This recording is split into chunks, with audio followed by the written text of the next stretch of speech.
'em up, lay it down just like Matt and Mari. Wrestling RHAPup's gonna make it sorry. Feeling like The Rock cause I'm driving in Ferraris. And we coming every weekend, it's feeling like a party. Moolah Ric Flair, showing out like Bianca Belair, Best podcast, flush it in the air, Roman Reigns and we win it, don't care, No cap. Throw 'em up, lay it down just like Matt and Mari. Wrestling RHAPup's gonna make it sorry. Feeling like The Rock cause I'm driving in Ferraris. And we coming every weekend, it's feeling like a party.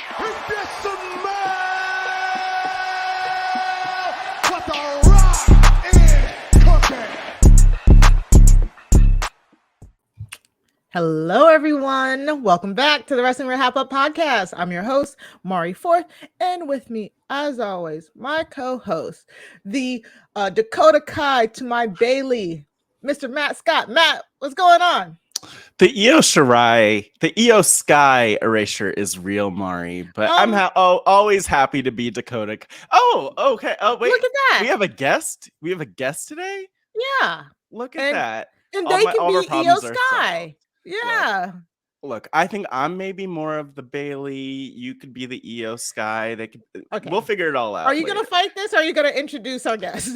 Okay, I will introduce our guest. You know what, Mari? I feel like today is the day to like really lean into it, really get making his way to the podcast, coming to you live from his apartment in North Carolina, apartment house, whatever I don't know. We'll just go with the gimmick. He's the People's Podcaster, the founder of RHAP has a podcast, co-founder of Post Show Recaps, the innovator of podcasts, the ad break kid, the excellence of elocution, the world's strongest podcaster, the big bad potty daddy. Please welcome the Podfather, the bad boy of podcasting. Ring the bell for Rob Cesternino. Yes, not the ABK. Yeah. Kid. Yeah. Trademark it. It's good. That was good. Yes. So happy to be back here at an exciting time in wrestling. Yes, Rob, we're so happy to continue to have you on. Like you said, you get to talk to adults, and we get to talk to the big boss man. I love it. Yeah. Yes. Very exciting. Thank you. It's a great time in wrestling, and the fact that we could argue over whether you're the Io Sky or Dakota Kai or Bayley is such a gift. So this is going to be an exciting episode. There's a lot to sort through. There we go. Yeah, I love it. What are we even here to talk about? So let's get into some quick news before we get into the highlights. And then, of course, we'll also ask Rob his opinions on SummerSlam. SummerSlam was last weekend. If you missed our SummerSlam live reaction podcast, definitely go check it out. Go to robhasawebsite.com/wrestling feed to go see our last listen to our last episode, because we will be talking about SummerSlam. But if you want our full reactions, go and check out that podcast. Right. But let's very get fun into episode. Thank you. Yes, very fun. It was. We streamed it live directly to the Job Has a Squadcast Facebook group and on Twitter. So we had feedback. It was very fun. It was like the middle of the day. It felt really nice and free, and getting everybody's opinions on the really good premium live event that had just happened. So before we get into the rest of that, let's talk about a little bit of news, some just nice, joyous news. Cassie Lee, formerly known as Peyton Royce, and Sean Spears of AEW have announced that they are expecting their first child together. So we just want to say kudos to them. If you are watching us on YouTube, we have a really cute picture of them. They're in the beach. Look at them. Look at them. Yeah. I mean, we our news section has been pretty dark. So this is all we're going to talk about today, just them being engaged. Yeah, let's just turn this into a podcast about their entire relationship, their wrestling. Maybe not their wrestling careers, because that's not always the happiest. Yeah. But So if you're a wrestler and you're not like showmancing another wrestler, it's really, I mean, it's not really showmancing because it's almost never in the show. But are you even doing it right? I don't know. I would argue that you're doing it right by staying away from the other wrestlers. That's what I was about to say. I was about to say a lot of non-wrestling spouses can tell you that that they were probably getting cheated on with other wrestlers.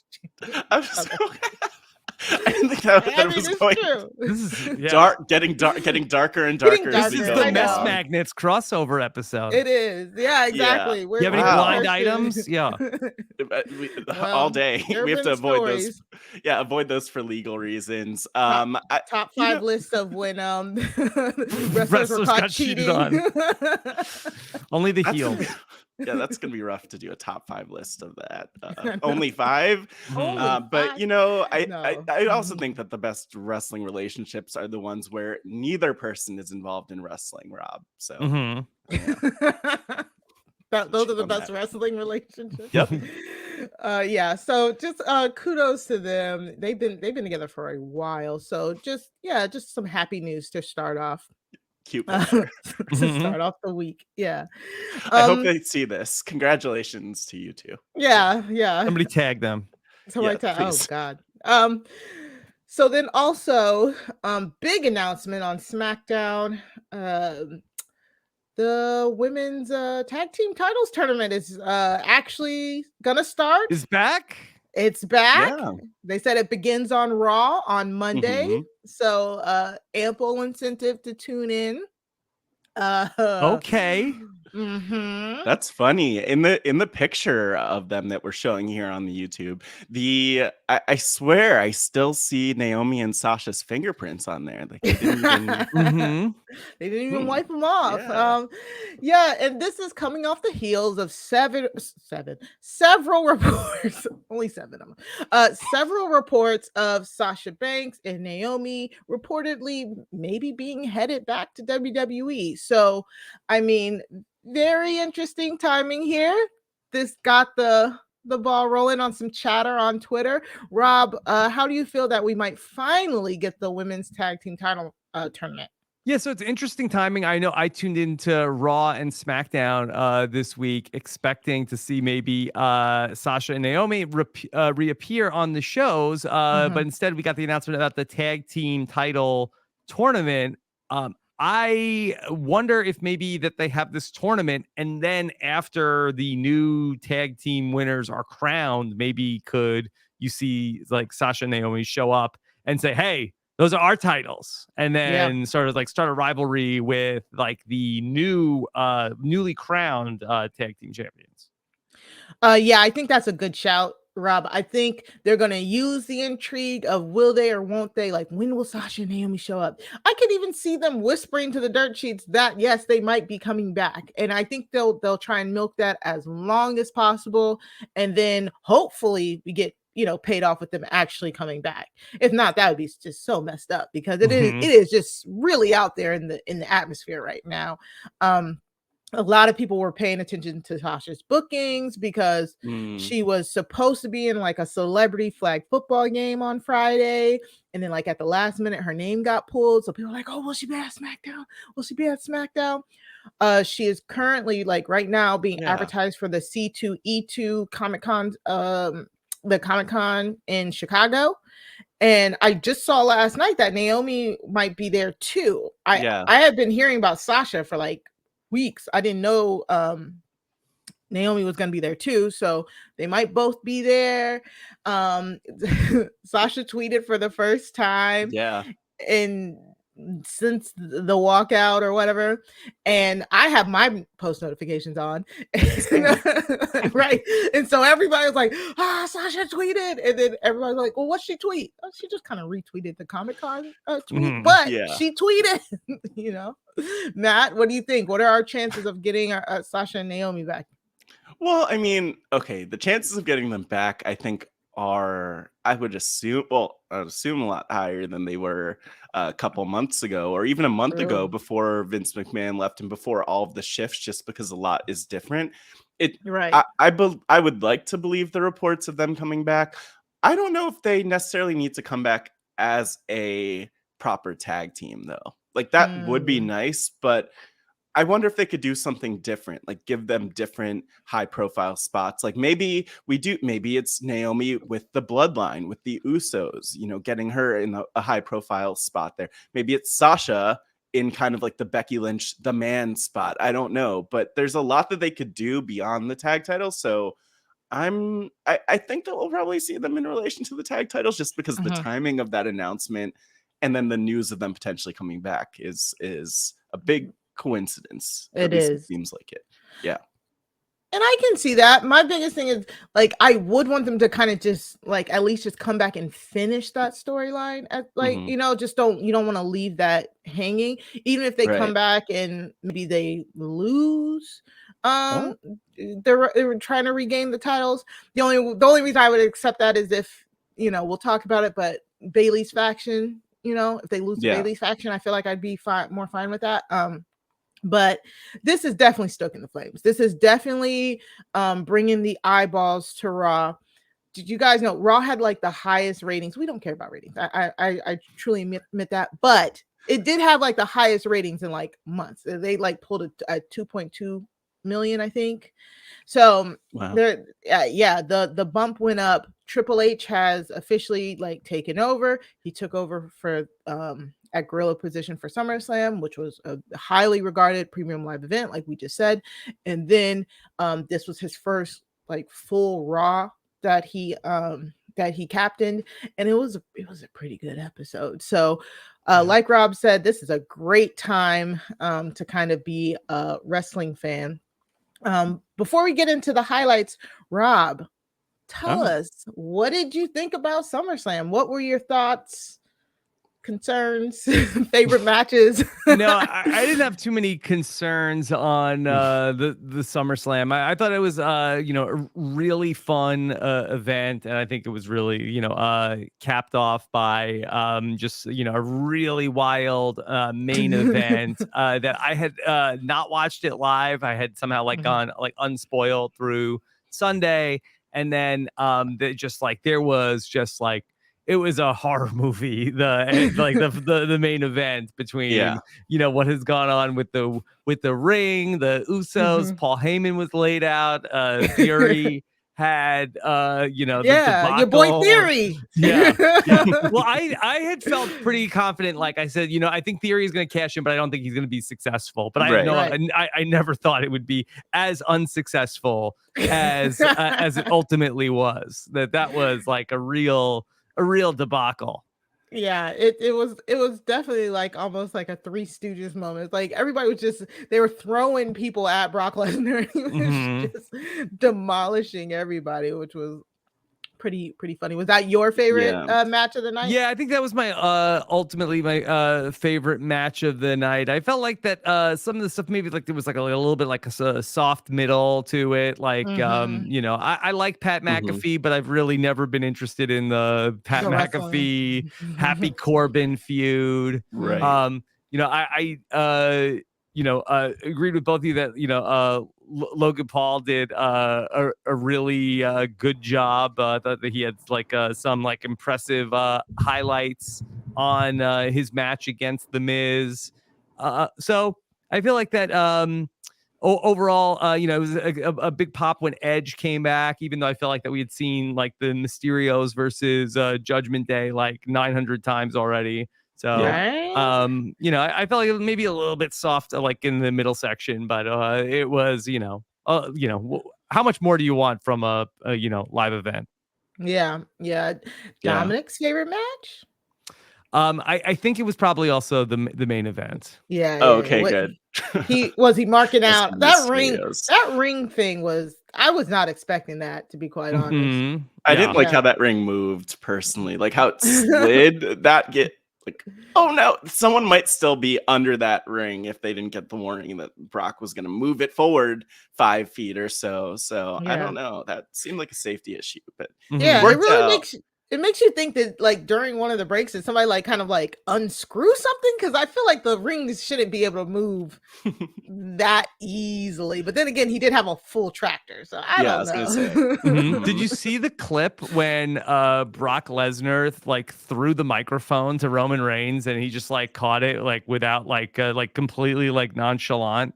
I missed it. It's pretty amazing. It's like in the beginning of the match, like when Brock comes out in the, you know, the tractor and he like drives down, like he throws the microphone, and it's like a perfect throw. And like Roman Reigns like has like a no look like catch of the microphone with one hand. Like it was maybe the most amazing thing of the night. I mean, Brock was on the Minnesota Vikings at one point, almost on the practice squad. So that it tracks. That's funny. They referenced it on SmackDown, and I heard the reference. I was like, oh, maybe it was something I missed. I'm sorry. It took them way too long to get to the ring. So I like halfway through, I just like stopped and went, got the snacks, like stuff like that. Both of them took at least 20 minutes to get to the ring. I was like, yo, it is 11 o'clock, y'all. Yeah. I need y'all to wrap it. Yeah. And I agree that like the setting of like, it's always cool when they do it outside, especially like where there's like that point in the show where it went from like, it started out and it was like clearly day when we saw Bianca's match against Becky Lynch, and then when it turns like twilight, like where it's like halfway between night and like it's like always really cool when there's like sporting events outside and you get that moment. Yeah. Well, we can't wait. We're going to be at Lincoln Financial Field for WrestleMania, Rob. Okay. Are you coming? WrestleMania 24. Well, yeah. What is it? So it's not even this next one. It's the one after that. Yes, that's right. It's the one after that. Plenty of time. We have plenty of time. Yeah, Rob. In the meantime, that we're going to SmackDown. This next SmackDown that's going to be coming up. SmackDown's coming to Raleigh. In Raleigh, yes. Yeah. Ooh, live correspondent Rob from Raleigh and Dominik. Yes, I'll keep you posted if there's any dark matches. Oh yeah. Ooh. Oh, that's gonna be so fun. Oh yeah, take lots of pictures. We want to see that. Yeah, very excited for that this Friday. Yeah, we no longer need to save up for the Sasha money, so let's hope. No, we need that money too, just in case. You never know. But let's switch back over. About $60,000 we're asking. We'll talk about that after the show, Rob. All right. So if you have any long form questions, you can send them to the wrestling at robhasawebsite.com. You email us. Okay, or you can follow us on Twitter at Wrestling RHAPup on Twitter. Use hashtag Wrestling RHAPup to join the conversation.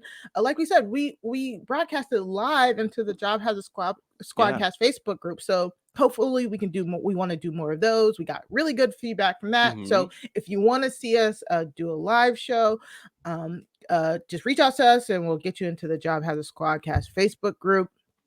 Again, hopefully you're already subscribed, but go to the robhasawebsite.com/wrestling feed to subscribe to the show. Also, please leave your 5-star reviews, ratings, all that good stuff.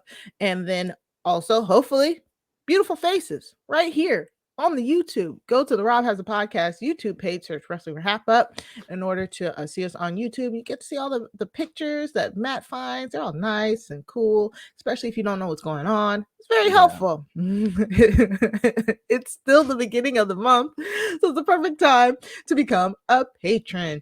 Go to www.patreon.com/RHAP to become a patron of Rob Has a Podcast. I will let Rob tell you some of this exclusive stuff on our Patreon. First off, let me just say, Mari, thank you for always promoting the Rob Has a Podcast Patreon on the podcast. I always, you never miss it. That I think nobody else is hitting that like you do every single week. So I appreciate it, and it's a great time to become a patron of RHAP because we're doing a ton of stuff for, especially if you're into the Big Brother this summer, because we're doing multiple Big Brother exclusive shows for the patrons, not to mention everything else that we have going on in our patron podcast feed and in our patron community on Facebook and Discord. So if you are interested in getting more involved with RHAP, head on over to robhasawebsite.com/patron. Yeah, it's the best money you'll ever spend on Patreon. Yes. All right. So let's just do a quick ad break and we'll be back with the highlights of the week. Okay. This is the highlights of the week. Every week we bring you the highlights of what's going on in wrestling. Really good week. Like we said, Raw was really good. And you can find all of these highlights in a very handy dandy playlist in either the show notes or show description on YouTube. Let's get into it. I mean, I don't know about you guys, but this storyline on Raw, I love a good through line. Raw had like two storylines that were going as a through line throughout the whole 3 hours. And I just truly love when they do that. But we have to start with Becky giving a heartfelt promo. I mean, like, this is why Becky is so good.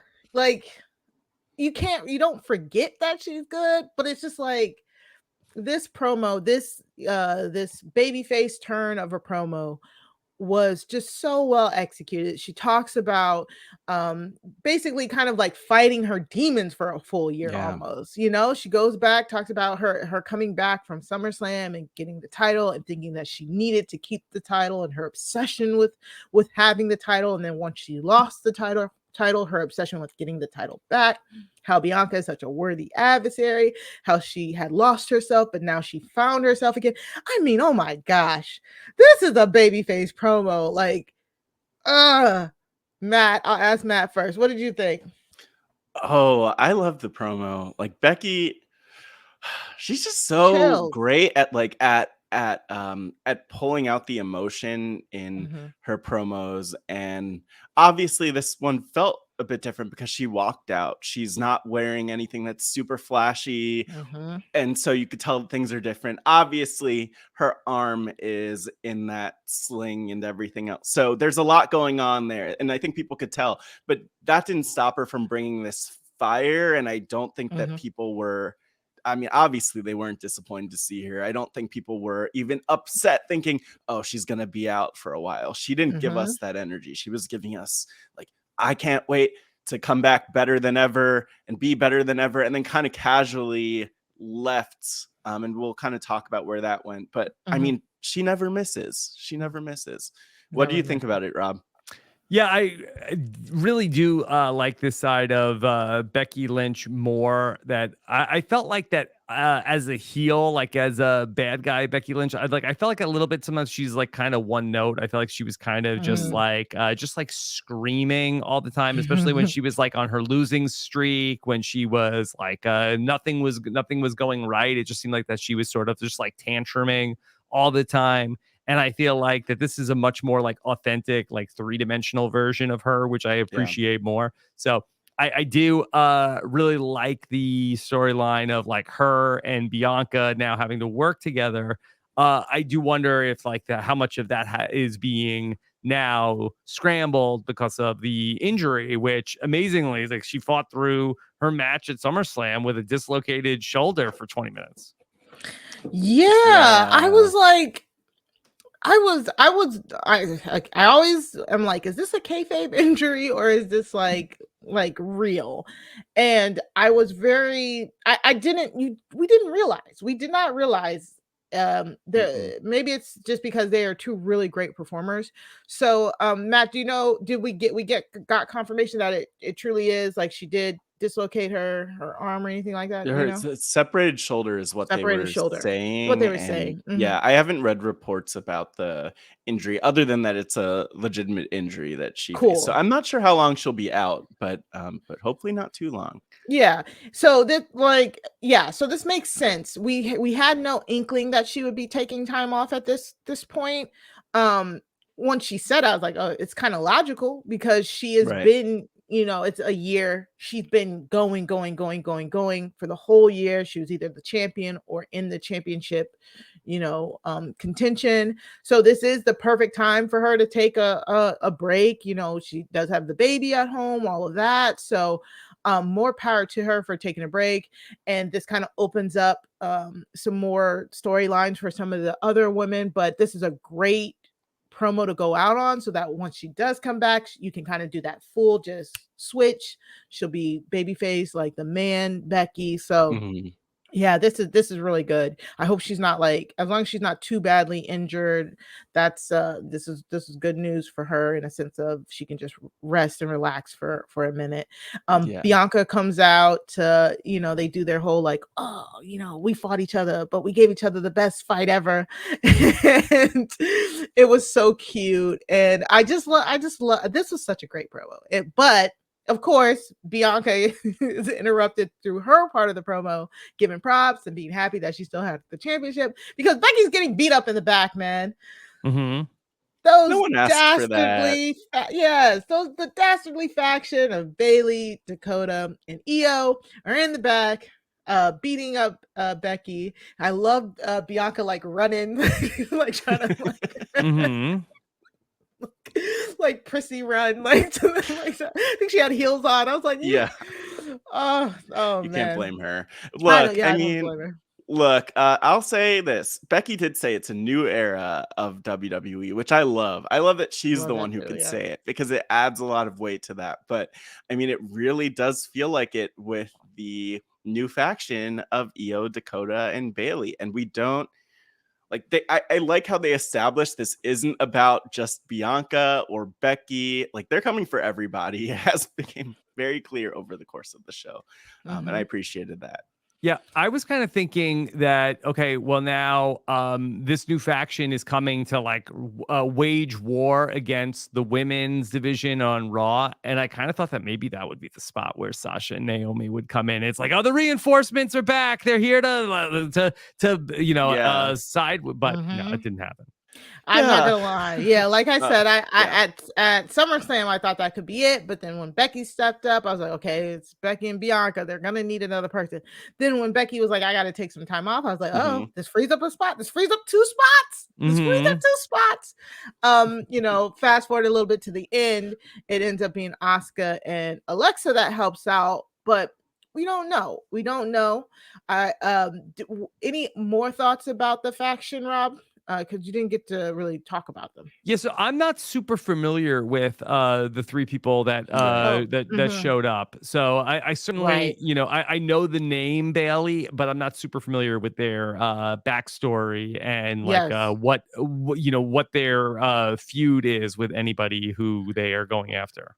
Yeah, that makes sense. Bayley has been out for a year, like a little bit more than a year. She had a ACL injury, and then on top of that, they were saying this is her first like SummerSlam. That was her first time in front of an audience in over like 200 something days because because before she got injured, it was still kind of like the pandemic era, and there was still no fans in the audience. So this is the first time she's been in front of a live audience in like forever. So Bayley was in a really hot feud with Bianca right before she got injured. We were days away from I think it was a last woman standing match, and their feud was like heating up and all of that, and they work really well together. And then she got injured.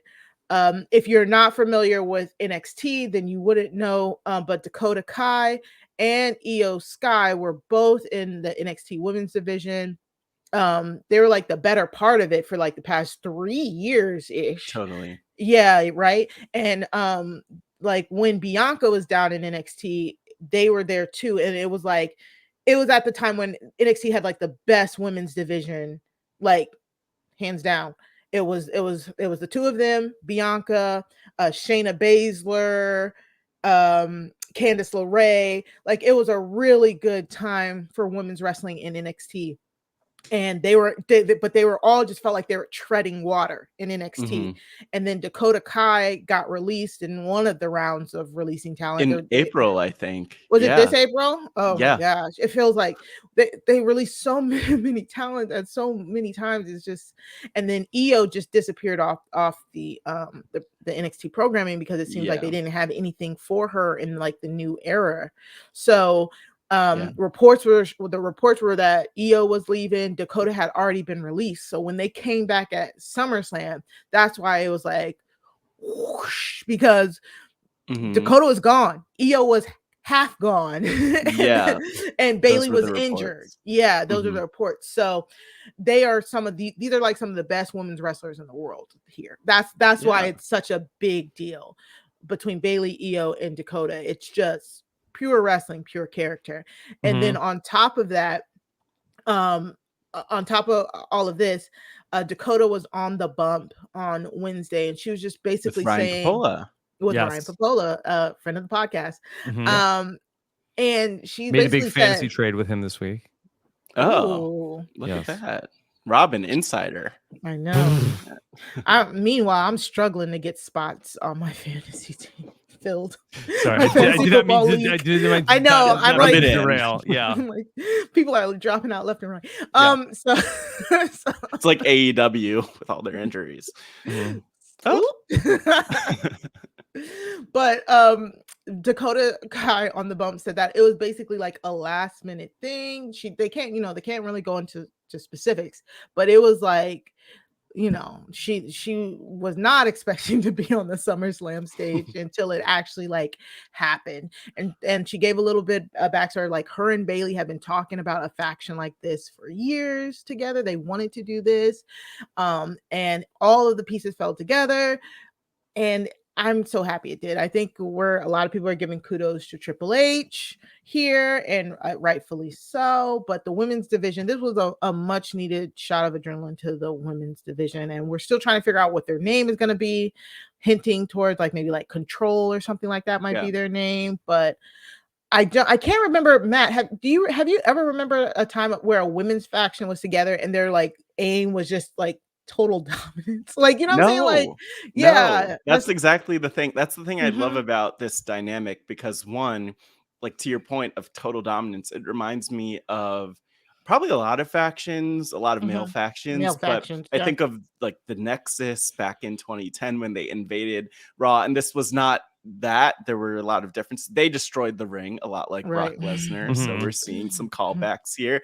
And so, you have that level of chaos, which isn't directed at a particular superstar and instead is just directed at the whole division. I think the Shield was probably a little bit like that too. The Shield, when they debuted almost 10 years ago, I guess, right? And so I love it. I love the faction. And then on the other end, especially with Becky gone, I love that Bianca's kind of become the protector of the division, like the matriarch of the women's division, where she's just running around like, not my babies, leave them alone. It's like, Bianca, you don't need to do any of this. You could mind your business if you want. But she's bold. She's the protectivist.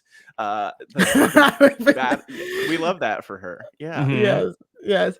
Rob, not knowing the women, how did you feel about their presentation throughout the night? Because we also got they talked about just coming for the whole division. During Asuka and Alexa's match, they just come out and beat up Asuka and Alexa. Like Matt said, Bianca comes in and is like, shoot, and Bianca asks for a match against one of them. We get Bianca versus Io, which and before we just get an all-out brawl. What did you think of their presentation, not knowing their backgrounds? Yeah, I mean, I totally get that they are like menacing, the women of Raw. So I don't know ultimately like what this is gonna like culminate into. Like, are we going to like a 6-person tag at Clash at the Castle, or will we just see like every week on Raw, like a different member of like the Control group versus like a different member of like the existing women of Raw? Yeah. Yeah. I mean, that would be great. Like I would love to see it switched up where it's not Alexa and Asuka, because I mean they're great, right? But I mean, we want Sasha and Naomi. So let's get to the point where everyone gets taken out and it's Sasha and Naomi who show up and like, oh my gosh, Sasha, Naomi, and Bianca, like we can't handle that. That would be an amazing group. Maybe we'll get there. Like that's the spot I'd want to see Sasha and Naomi in, maybe the most, even as opposed to the women's tag division stuff. But hopefully it'll all overlap. Yeah, they have to figure it out. They have to figure out where it's going, mostly because this was a last minute decision. So now they need to kind of steer their storylines to kind of figure out where it's going, because before SummerSlam we were gearing up to Alexa Bliss possibly being the next contender for Bianca's title, and I don't know if that's where we should be landing now, because like Matt said, Bianca being like it's such a funny picture. Bianca, so protected, literally just cradling the babies. With this being Bianca being the babyface champion and having this huge obstacle to overcome, this is the storyline that I think you got to go with. You know what I'm saying? Like, this is a more compelling storyline than anything they were gonna do with Bianca and Alexa, just off the basis that Alexa is a face right now. So we all know my opinion on face versus face matches. So giving your babyface champion such a huge obstacle to overcome and actually billing this faction as a huge obstacle, I think is the right direction. So if that's the direction you're going with, they now have to figure out what they're going to do with all the other women, and maybe this is where that tag tournament comes in. Yeah. Yeah. Okay.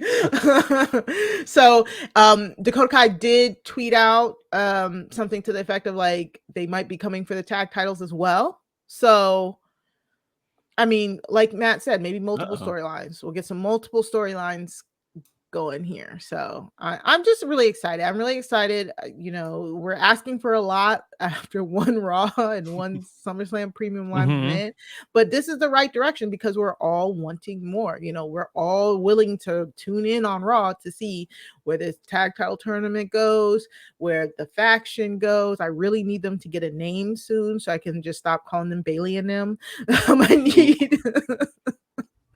I need a name, please.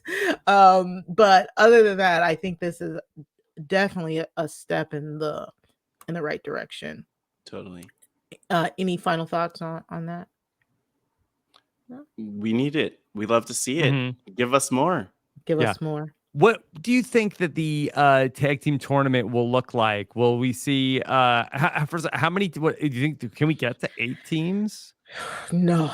We'll find Dewdrop and Nikki ASH are out there somewhere. Yeah, there's one. So also minor rumblings about maybe Toxic Attraction being brought up as well. So that would be good. Yeah, Mandy minor Rose and Gigi Dolan and JC Jane. JC Jane. We haven't talked about them in so long. We have not, and I had not planned to talk about them today, but they did lose their belts. They lost the NXT belts to I can never Caden and Casey's new name. I can never remember Casey's new name, but to them, they lost the belts to them. Yeah. And Katana Chance and yes, there we go. I don't know the other name. Caden Carter. Too many K's. That was they lost the belts to them. No, Lacey was the No, old I agree name. with you. Too many K's. Yeah. And so they are Toxic Attraction, Gigi Dolan and JC Jane are now free of the belts. So I don't see a world where they don't come for the main roster belts. So that's 2 of them. Then we got Nikki ASH and Dewdrop. Tentatively, maybe we throw in Alexa and Asuka in there. Yeah. Whatever pairing from Bayley, Io, and Dakota. So maybe that's at least 4 there. Yeah. Maybe we do get to 8 teams now that you mention it. Yeah. There's a lot of randos on SmackDown too. Yeah. That's what I was just about to say. I was like, Elia and maybe not Elia. I know. Well, Natalia's good. I mean, she could team with anybody. She could, yeah, exactly. And they make it make sense. She was, Shayna's doing something, so maybe not Natalya and Shayna, but Natalya can anybody there. So we could maybe get to 6 if if we try really hard. Yeah. Somebody's gonna get a bye. Yeah. We'll see. Yeah, no, it'll be interesting to see what they do on the other side. We'll talk about SmackDown more going forward, but yeah, I wonder if this will. I don't think it will, but I wonder how this intersects with the Liv Morgan championship storyline. If it does, maybe Liv ends up in a tag team if they need bodies in the division, but we'll see. We'll see. Yeah, we'll definitely see. So I can't wait. I want to see that bracket. We want to see if anything shakes out with Sasha and Naomi. But it's exciting. It feels like women's wrestling, WWE is women's wrestling for them for us at least, is the top of the top. And it just really now feels like care is being put right back into it again. So you love to see it. Mari, just to say this so I could either be amazingly right or incredibly wrong. Okay. I feel like there might be some returns here. Like maybe we're going to see, we talked about Cassie Lee, who we showed, who was one half of the Iconics tag team, Peyton Royce and Billie Kay. Cassie, otherwise known as Peyton Royce. So they might come back. They were an iconic tag team, an incredible tag team. With her, she gonna wrestle pregnant? Wait, she's pregnant? Wait, is that what we... Hold on. That's what we announced at the top of the show, man. No, I thought they were just getting married. Is this a bit? No, this is... Look, she could wrestle pregnant Mari. We'll cut that part out. No. As long as it's safe. No bumps. So yeah, Except no, baby I would bumps. again. I would love if they brought some of the like veteran women. Come on, where's Beth Phoenix? Throw Natalya in there with Beth Phoenix. Something, I don't know. Maybe. But yeah, hopefully it's a good tournament. Next up, the second like storyline that weaved its way all through Raw was the number. They needed to crown a number one contender for the United States Championship belt for Bobby Lashley, and I thought this was good. I thought this was really good. There, with Roman holding both titles hostage and only showing up when he wants to, they have to make a title feel important here. Did you like this, Rob? So yeah, I thought it was good. Yeah, I actually read an article this morning about how the USA Network is like not happy with that Roman Reigns has both the belts and also does not really appear ever on Monday night. He barely appears on SmackDown. That's what I'm saying. And and then so like USA is like, hey, where's our? Well, we can never have a championship now. So this is it. I don't blame them. Yeah, that was something. Let's hype up the U.S. title. The USA title. The USA title. That's what they should rebrand it. Yeah. Exactly. I don't blame them. And this is the one thing that we said when they said that they were going to unify the titles and how stupid an idea that is. But I don't like it either. I don't like it either. And I like that they're trying to build up the United States title. I do, but it's still not your top champion. Well, shit, we know it's not the top championship, but they're doing a good job. We get the little video package of the legacy of the United States title. It was cute, except narrated by JBL. And then we get 2 triple threat matches throughout the night, and then the winners of the triple threat matches then go on to face each other to earn the United States opportunity. So this took up several segments all night, and they were really good segments. The first one was AJ Styles versus Mustapha Ali versus The Miz, which again, all really good caliber. Like that's some US title caliber talent there.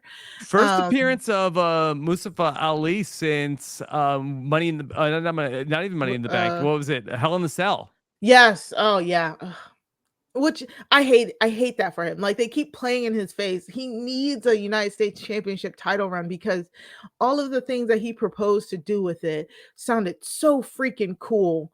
But I don't know. They keep playing in our faces like that. What was he gonna do with it? Yeah. Like so he had when he was a heel, he had like a real I don't want to say real American gimmick, but he would cut promos like at memorials with like the flag in the background talking about like oh my God. He wants to show what real Americans are and it was so good. It was very good. It was still kind of heely, he had a lot of Mustapha Ali is really good at cutting promos. The WWE does not let him, but he does it really well on his Twitter. And there was this one segment where he was pretending to be multiple people and like interviewing himself as multiple people. He's really talented and he has a lot of TikTok ideas. Yeah. Great actor. And they just refuse to give him a really good like push or a run, and it's just so annoying. But this was a really good match. The biggest thing was Mustapha Ali hit a what did he hit? Was it 450? Was it the 450 splash? What is the 450? Yeah. And then the way he popped up, AJ Styles caught him into a Styles clash onto the Miz. That is I watched this like 17 times back immediately in the moment because just trying to break down what happened and then how they did it. Like there was clearly some Miz. I don't even know, honestly. The athleticism in this is ridiculous. Miz supported a little bit and helped kind of push him up into the move. That was so good. Yeah, it was beautiful. Like, Rob, basically, this is two of the hardest moves to like do and take in the world were just put together. Like a 450 is very hard to hit, and then the Styles Clash at one point was a very dangerous move because people didn't know how to take it, and a guy broke his neck. So it's like on to the Miz. Like this was a really good match. Yeah. You know, we only really talk about like match dynamics when it's something like spectacular. But AJ Styles did win here. You're a fan of AJ Styles, Rob? Yeah, I like AJ Styles. You know, I always appreciate the Miz and what he does. It's hard to remember the last time the Miz won a match against anybody. But you know, he does like bring a lot to Raw every single week. So you know, I really do appreciate him. Yeah. You know, the Miz is there and he does what he does. You know, he doesn't need to win, right? Yeah, he's there a lot of times to make other people look good, and I feel like that. Mission accomplished. Yeah, and he's like he's the one guy you can count on. Like he's gonna be on Raw every single week. Like that guy is a hard worker. Like he does not miss like a show. Like he does not want time off. That or if he does, he doesn't get it. But he's just, you know, he's there. Like I feel like he's like a really like a big like team player. So solid, very solid hand. Shout out to the Miz. Then we got Dolph Ziggler versus Ciampa versus Gable. It's a little step down for me personally. The funniest thing was just I love when Chad Gable just goes shoosh. Like I don't know. Telling people to like basically shut up is such a funny gimmick. Like, you know, like, I mean, but the fact that he has a gimmick is such an accomplishment for him. And there it is. You know, he didn't. That like I loved when they gave him the shoosh gimmick just because it's like, what? This is random and wild and ridiculous. And he was very much like the I don't know what you'd call it, Mari, but it felt like we were getting like Olympic hero light with him. You know, like very serious amateur wrestler, and I love how they've diverted from that somehow. And then, you know, where's Otis in this spot? Should Otis used to be the featured player in this tag team. Yeah, that's a great point. I feel like I haven't seen Otis in a while. Hope he's okay. I hope he's not injured or anything. I don't think so. I think that Otis, I think we last saw him that Brock Lesnar came to Raw a couple of weeks ago. And then you know, Otis. Basically, like anytime like you want like two guys just to get beaten up, you always send out like Chad Gable and Otis. He fought like even like Bobby Lashley like on his way to fight Theory a couple of weeks ago. It was like, all right, you have to survive a gauntlet, and it's gonna be like anytime it's gonna be like Chad Gable and Otis against one person. Like Chad Gable and Otis are about to be destroyed. They never beat anybody. Oh, sad. Poor Chad Gable and Otis. Yeah, then Dolph Ziggler. Here's Dolph Ziggler. He pops in and out when he wants to. But Ciampa had Miz in his corner? Question mark. Miz was indeed there. Yeah, Miz kind of helped Ciampa get the win here. I'm sorry, whenever Miz seems too overly joyous about his partner doing something that he didn't do, it feels like he's gonna turn on him. But Miz did say that like Ciampa is his like protege and he wants to help him out. And a lot of people were like, well, where have we heard this from? And you know, flashback to Daniel Bryan. So I like this. Ciampa wins. We end up with AJ versus Ciampa, which is a feud that's been kind of happening for the last few weeks anyway. So we got to the conclusion that made sense. But we also featured a whole bunch of other people as well. So I'm not mad at it.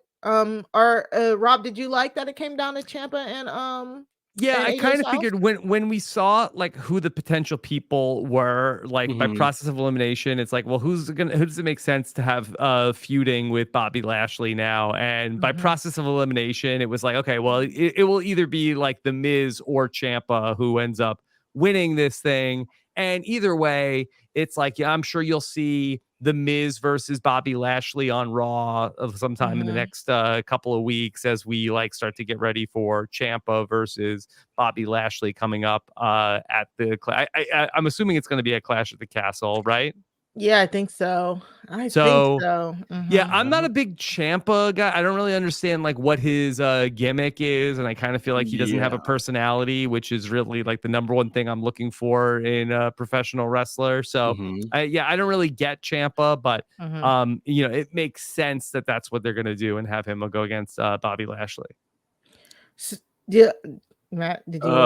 No, I just feel that. I feel that, Rob, and I think that with Ciampa, he in NXT, he was really a featured player and performer, and even in this NXT 2.0 era that we've seen over the last year, he was one of the main feuds for Braun Breaker, who I think is still the NXT champion, who knows or cares, but Ciampa was there and he cuts great promos and he just has so much intensity, but we're not really getting any of that in, you know, we're not getting that here because we're not really seeing him cut promos. That's Miz's job. And yeah, something's missing. They even changed his theme song from this really intense song, "No One Will Survive," to something else that to just that some no one like recognized. music. So so Ciampa was huge on NXT. He's a big Triple H guy.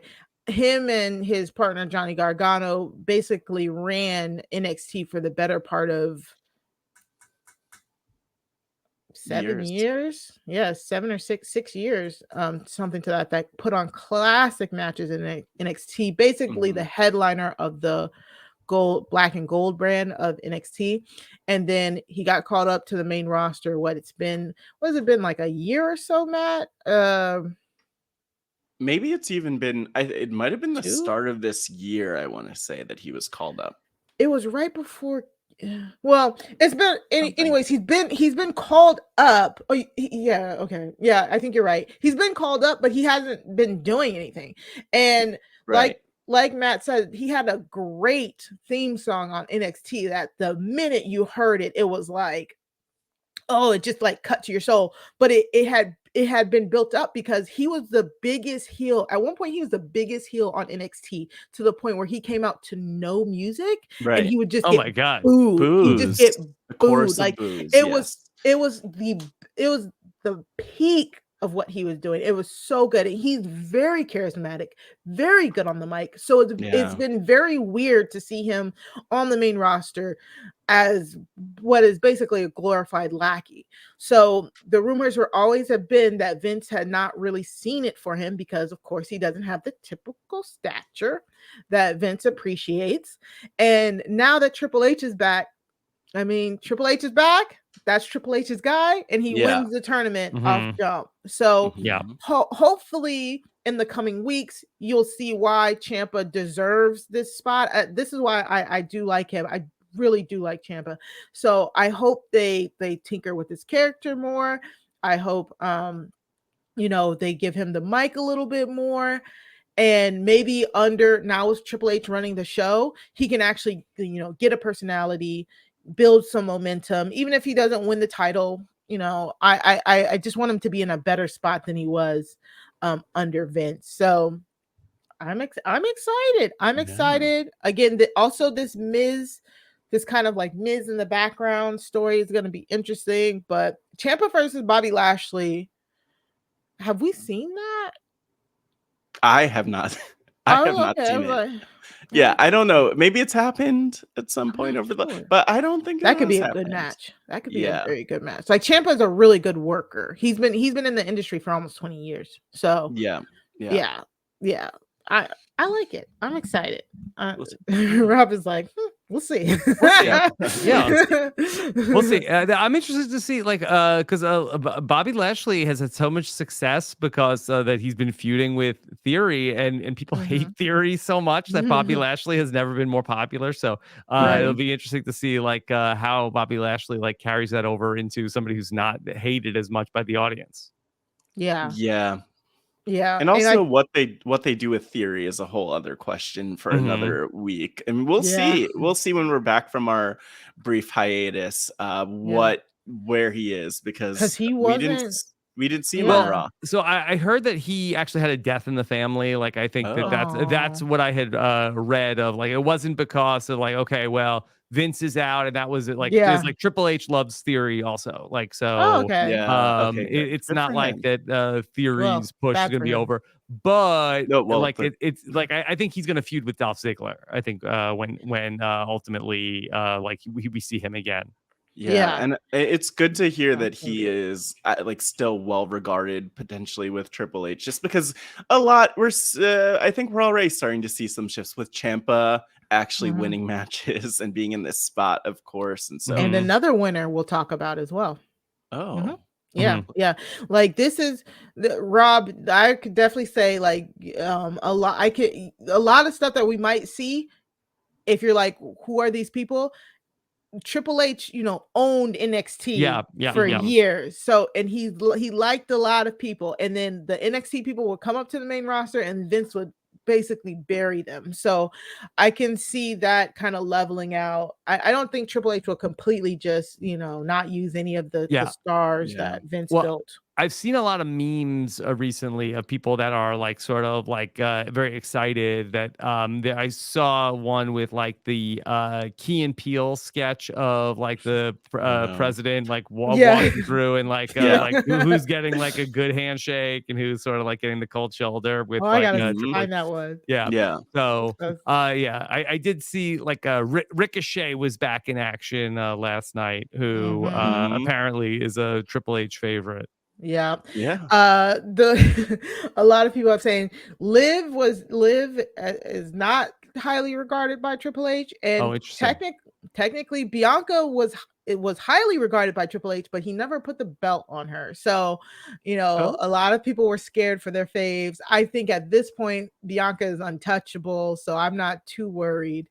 We might be a little bit worried for Liv, but it is very interesting because the NXT superstars that tend to make it on the main roster did seem to kind of be the inverse, as they didn't do much on NXT.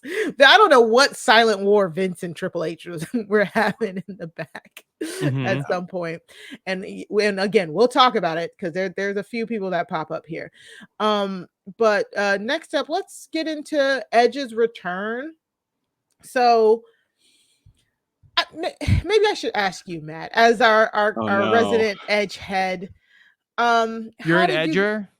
I'm an Edger. Big time. I don't know if that's what that's what they call us. No. Edgelord? No. Edgelord, no, definitely not that either. The Edge heads. Rob. Okay. Mari, don't name us. But yes, we also do go by Edgehead. Edge comes out. He does his promo. Against Judgment Day. How did you feel about this? Do you think this was a step in the right direction, Matt? It was short, so yes, it was a step in the right direction. I was kind of, honestly, as in Edgelord, I was kind of over it on the pay-per-view. First of all, why does Edge look just like Christian in this? Like, he looks like Christian, not like what is he trying to do? I think he's really trying to take on the Captain Charisma gimmick here. But it was a great little promo. I mean, Edge as a face is not as fun as heel Edge, and so he got the point across. He saw the error of his ways, and he's trying to make up for it. He has a friendship with Rey Mysterio. Like, he just set the stage. I don't think that the promo was anything that special. Like, of all of the promos on Raw, Becky's really shined and jumped out, and I think because maybe there's that raw emotion with the injury. With Edge, the video packages were better than the returns so far. Rob? Can I say that? So the vignette that was, we first saw it in Money at the Bank. And my son was like, he has been really on the kid. He's like, Dad, Bray Wyatt is coming back. Wyatt is coming back. And then I was like, Dominic, I think a lot of people are saying it's going to be Edge. He's like, no. Trust me. This is Bray Wyatt. And I was like, boy, there's a lot of evidence that really is pointing to being Edge. And he watched so many like videos. He was like, going down every rabbit hole to try to like find like that. It's like, no. That there was a knock. There were 3 knocks, and then that means Bray Wyatt is coming. It's like, and then even when like the fire came up at like, he's like, is this Bray Wyatt? And it's like, no, it's just Edge. So, it's fine. It's fine. I like Edge being there more than I like Edge not being there, and I guess we'll see where it goes. Poor Dominik got his hopes all up. For some reason, he really is hoping for a Bray Wyatt return. I mean, honestly, that's his fault because I don't think we're getting Bray Wyatt back anytime soon. Yeah, I will say, Rob, I know he was asking me, is Bray Wyatt coming back? I'm like, not seeing it. Sorry. Yeah, Bray. I don't know if he's still shooting that movie or about to shoot that movie. Yeah. Bray is pretty gone there. I agree with the both of you. It was. We knew it was coming. It was still anticlimactic. And again, like I kind of said in our SummerSlam review podcast, it just doesn't feel. It doesn't feel as warranted or as necessary because Judgment Day have been losing since he left. So him coming back and oh my God, and he's helping the Mysterios. The Mysterios had just beat them that Monday. So it just like it just doesn't make sense. And I think unfortunately the Judgment Day it's done. I think it's done with Edge coming after them not really having a good showing. The only other thing that I can think of is Dominik Mysterio joining, and then maybe they kind of try to give them some wins. But anyway, I just think they didn't let it breathe. So I pulled up the Wikipedia for Judgment Day. Edge started the faction on April 3rd, 2022. That's 5 months ago. They didn't even let it breathe. They didn't let it materialize. Rhea Ripley showed up on May 8th, I think it was. She was injured by mid June, I want to say. Yeah, it was like right. Yeah, I think it was it did she even get to Money in the Bank? She didn't. No. She had to miss Money in the Bank because of her injury. They Finn Balor had debuted with them. The Raw after Money in the Bank. No, the Raw after Hell in a Cell. So it's like June. Yeah, that was like June 7th or June 6th or something like that. So, and then that's when Edge was kicked out. So Edge didn't even get. He didn't even it was 2 months with Edge, and then they didn't even really get their full faction because I don't know. I just thought that they just didn't handle that properly. Keep going, Mari. No. You're like shining a light on a lot of this for me because like the fact that Edge has an emotional attachment to this group is makes no sense at all. Like he's barely been with them. He's maybe like this man doesn't know their middle names. What's Rhea Ripley's middle name? Edge. Tell us. Huh? Do you know? Huh? That's a good question. No one knows. Edge doesn't know. Yeah. And so, I don't think that this is at all the end. Maybe it's a new beginning for the Judgment Day in terms of, again, Dominik going over to the dark side. We're building up. We're getting there. He did get speared by Edge the other night. He did. Edge did not even seem like he was sorry. Yeah. Rob, on that note, Edge, this is my pet peeve with that spear, that accidental spear to Dominik. Edge has speared Jeff Hardy swinging from a chain off of a ladder, moving in midair. Yeah. Edge has speared like people out of midair. He speared Mick Foley through a table. This man has good aim. And Finn Balor moves over 2 feet and he hits Dominik instead. I'm just saying. It's sketchy. It's giving sus, Rob. You think he had something against Dominik Mysterio? I think he's jealous of Dominik. I think that he has always wanted to be Rey Mysterio's son. His son, not just his partner or whatever. No, his son. Yeah, and so it's also just reporting. It does. Like like they said, they just kicked Edge out of the stable because they wanted the stable to become more supernatural. But like then the stable didn't even become supernatural. If anything, it became less supernatural once Edge left. Again, that was a weird rumor, by the way. Like it doesn't, you're pointing out how it doesn't add up, and I'm just like, I don't know if I believe that rumor. But who knows what's true and what's not anymore. Yeah. And I'm also just kind of wondering if, you know, all of the stuff that was going on with Vince, because all of this kind of hit at the same time that all of the stuff with Vince was going on. So they have been feuding with the Mysterios. They have been feuding with the Mysterios since right after was it Hell in a Cell? Yeah. So it's just like this has been the one feud. They've been losing. It just, I don't know. I don't know how you can reinvigorate this faction. Rhea is at least back, and she's been been doing great work, like strangling Dominik with her legs, and then pushing him in front of an Edge spear. But again, that's a little weird because like if we think this is going to a Dominik Mysterio joining their faction style like storyline, you are beating the snot out of him, and then he's just going to come and be a part of your faction. And just the thing that I never really understood with the Judgment Day was like Judgment Day like had a meeting. It's like, you know who's really holding us back? Edge. You know what? you know who we do need as part of the Judgment Day? Dominik Mysterio. That's that guy. He'll if we had Dominik Mysterio in our corner, then forget. Watch out, everybody.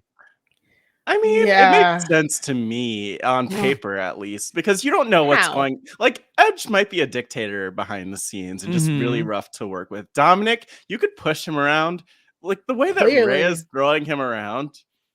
He's not gonna. He'll join the group anyway. Like that's like Dominik an intern. Mysterio.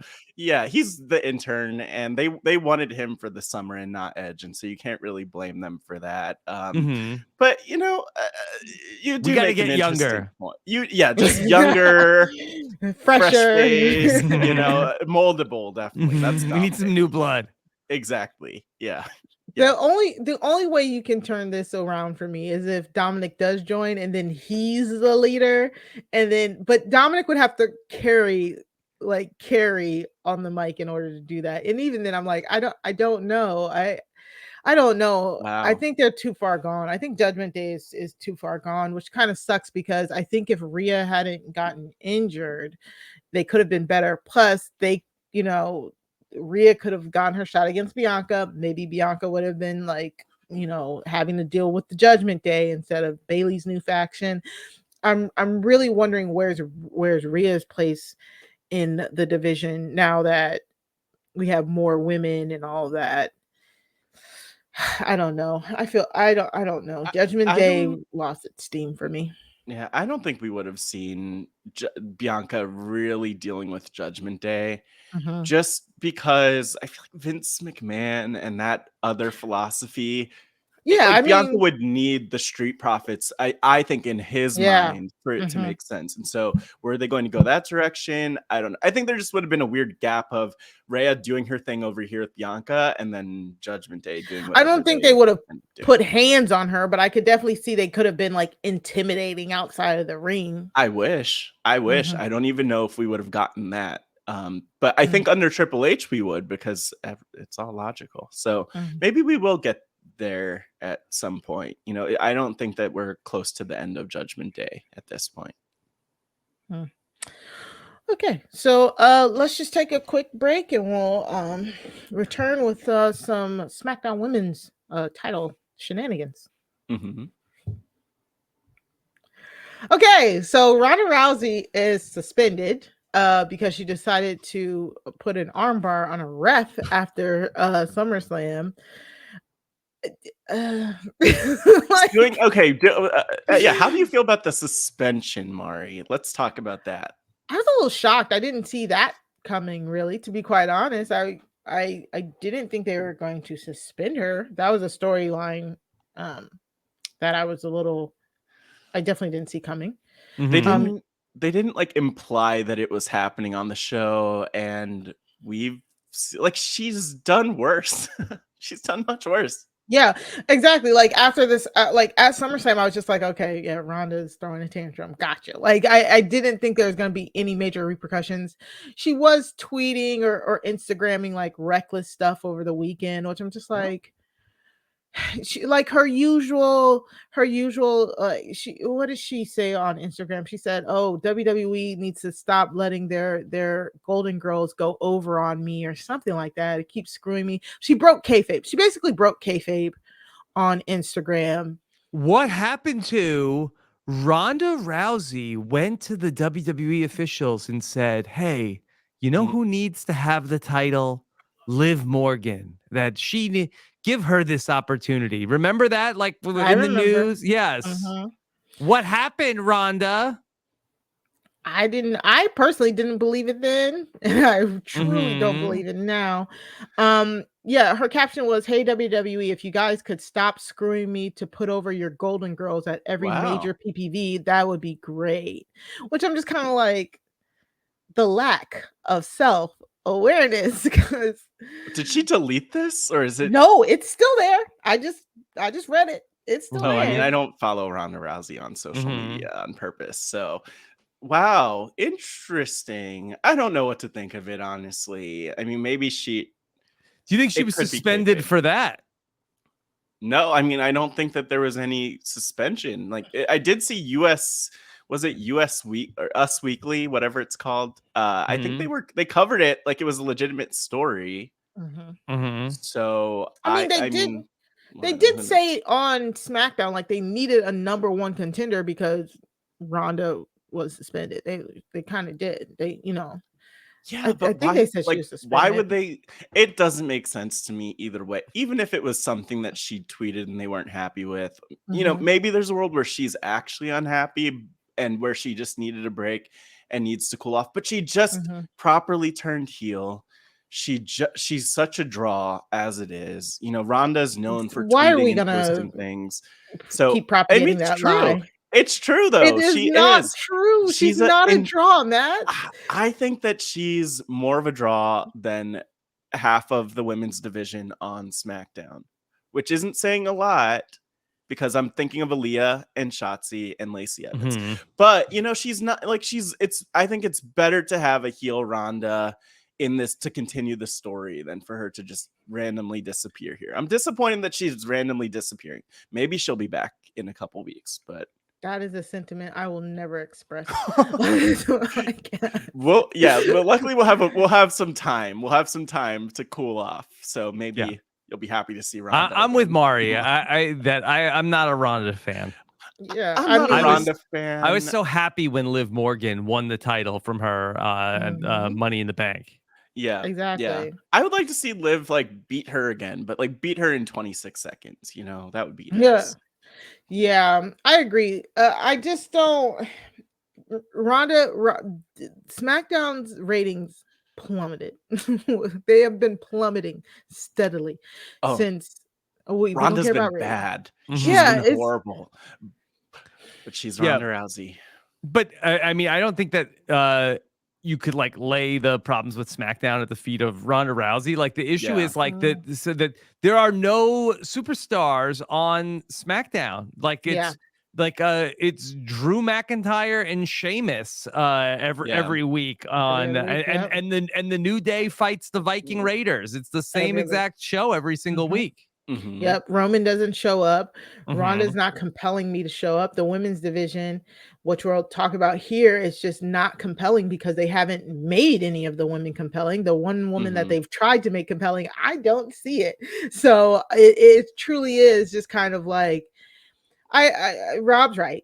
We can't lay all of the burdens at Ronda's feet, but Yeah. let's be real. The reason they brought her back was because they thought she was going to pop ratings. The reason why they moved other people's storylines, Sasha Banks, is because they thought Ronda was supposed to bring the ratings. They have now lost Sasha Banks as of currently right now, and they have lost the ratings. Like it. Big So mistake. Big mistakes all huge. around. Yeah. Yeah. So it's just like that. That's what I'm saying. It's like, was the juice worth the squeeze? And at this point, it feels like it wasn't.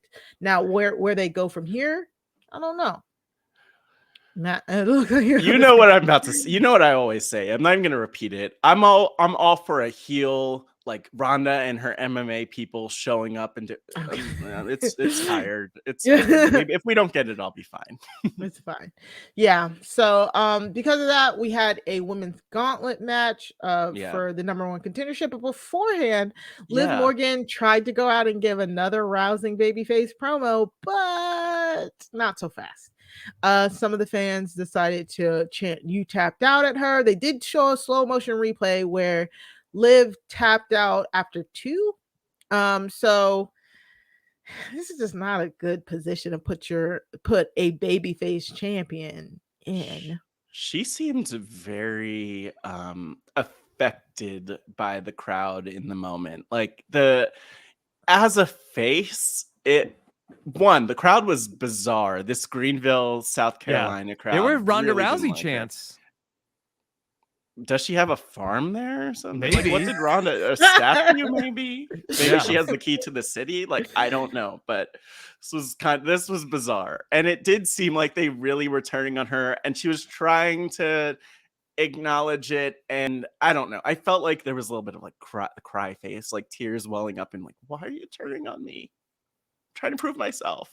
Mm-hmm. And then then Sonia comes out and she's, I mean, I guess kind of speaking the truth, and people are cheering her more than they should have been cheering her.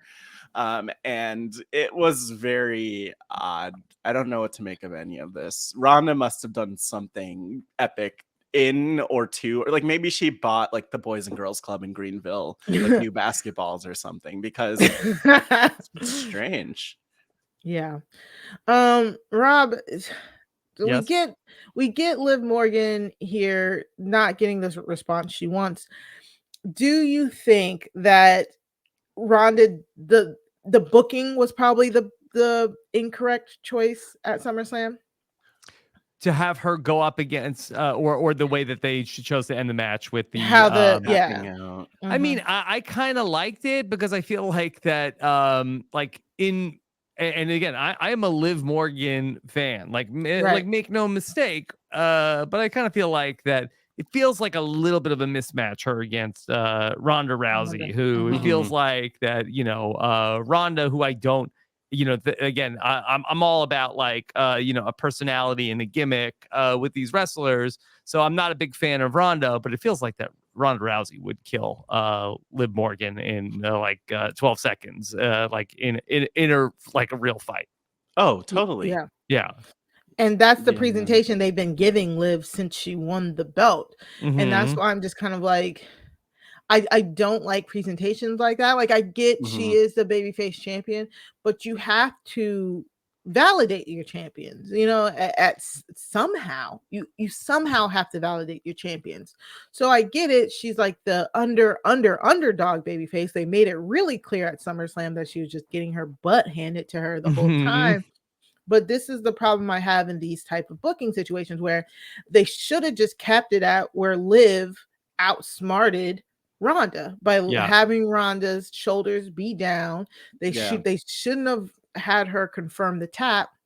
Just say she outsmarted Ronda, which is not hard for any of us to believe, and keep it pushing. But when you do stuff like you have her tap out while the count is going, it delegitimizes her current reign, and then this is when you get the split reactions.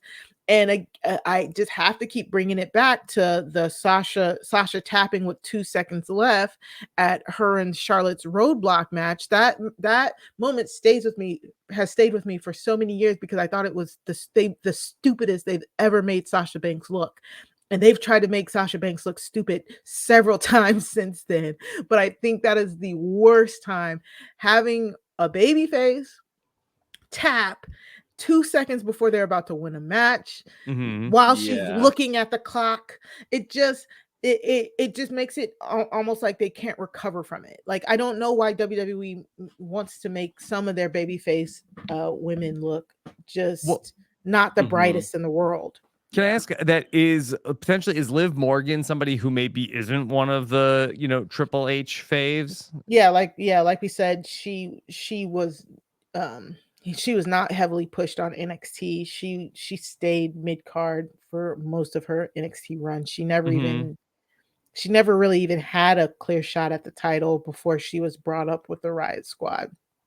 I mean, that's kind of part of why, looking at this, I'm thinking she's out here really working to prove herself. Like, if the crowd cheers her and supports her, then that's amazing for her chances. Like, maybe Triple H is still trying to figure out, where do we put her? What's her spot? And it is sad too, to see this happen, because we didn't need to get a promo from her. I think that was the bad mistake. Like, what were we going to gain with her coming out and explaining how she tapped out? She tapped out, so she should have lost, but like, it just doesn't work. This is kind of where I'm like, yeah, just bring, again, assuming that the Ronda suspension was all kayfabe, like, have Ronda just come out and beat her up again, and before she could say anything, turn Ronda into an even bigger heel. Don't put Liv in the spot of trying to explain something that was a dumb mistake. And then we said it the other day, Mari, like, it was dumb booking as it is. So there's nothing you could say to get out of that. And Greenville was really calling her out on that. I just hope that doesn't continue into like every other city that they go to after this. Yeah.